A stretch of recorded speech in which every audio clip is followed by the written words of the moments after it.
આજે માંજલપુર કુબેરેશ્વર મંદિર ખાતે જેઠ સુદ પૂનમના પવિત્ર દિવસે સૌભાગ્યવતી સ્ત્રીઓ પોતાના પતિના દીર્ઘાયુ અને સ્વાસ્થ્ય માટે વડના વૃક્ષની પૂજા અર્ચના કરી હતી। દેશભરમાં વડસાવિત્રી વ્રતની પરંપરાગત ઉજવણી કરવામાં આવી રહી છે। હિન્દુ ધર્મમાં આ વ્રતનું વિશેષ મહત્વ છે। આજે વહેલી સવારથી જ વિવિધ વિસ્તારોમાં વડના વૃક્ષ પાસે મહિલાઓની ભારે ભીડ જોવા મળી હતી।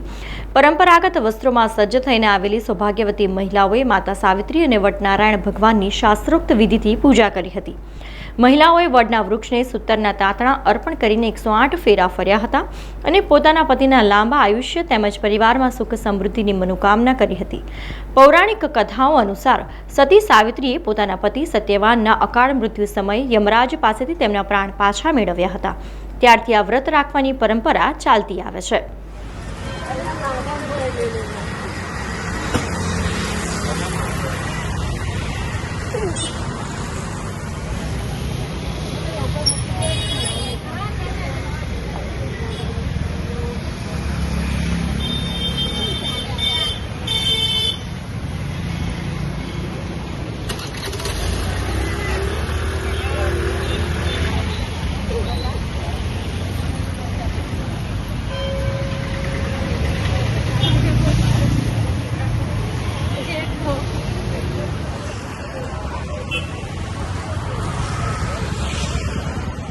આજે આ વડ સાવિત્રી વ્રતનો બહુ જ મહિમા છે।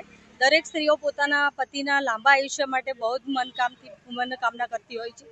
એમનું આયુષ્ય વડનારાયણ ભગવાન ઉપર વધતું જાય, બસ એવી શુભકામના સાથે। બસ સત્યવાન જેમ વડનારાયણે સત્યવાન પર કૃપા કરીને સાવિત્રી માતાનું સુહાગ બચાવ્યું, એવી જ રીતે અમારા સુહાગની પણ રક્ષા કરતા રહે। બસ જેમ સાવિત્રીએ પોતાના પતિને ભગવાન પાસેથી માંગ્યા હતા, એ રીતે અમે પણ ભગવાનને પૂજા કરીએ છીએ અને અમારી પતિની પૂજા કરીને અમે પણ ભગવાનને એમની પાસે લાંબા આયુષ્યની પ્રાર્થના કરીએ છીએ। અને હા, અમે આખો દિવસ આજે વ્રત કરીને આજે પૂજા કરીને આજે ઉપવાસ કર્યો છે। અમે આજે જેઠ સુદ પૂનમ છે। આજના દિવસે સતી સાવિત્રીએ પોતાના પતિના આરોગ્ય માટે, સત્યવાનના માટે આજે વડ સાવિત્રીનું વ્રત કર્યું હતું। વડ સાવિત્રીનું પૂજનથી એમના પતિને દીર્ઘાયુષ્ય પ્રાપ્ત થયું હતું અને આરોગ્ય સારું થયું હતું। આજના દિવસે તમામ સૌભાગ્યવતી બહેનો વટ ભગવાનની પૂજન કરી, સાવિત્રી સાથે પૂજા કરી અને વડનારાયણને સૂતરના તાતણાથી 108 ફેરા ફરે છે પોતાના પતિના આરોગ્ય માટે, પરિવારના કલ્યાણ માટે ને ઘરમાં સુખ સમૃદ્ધિ માટે। આજે તમામ બહેનો આ વટ સાવિત્રીનું પૂજન કરે છે।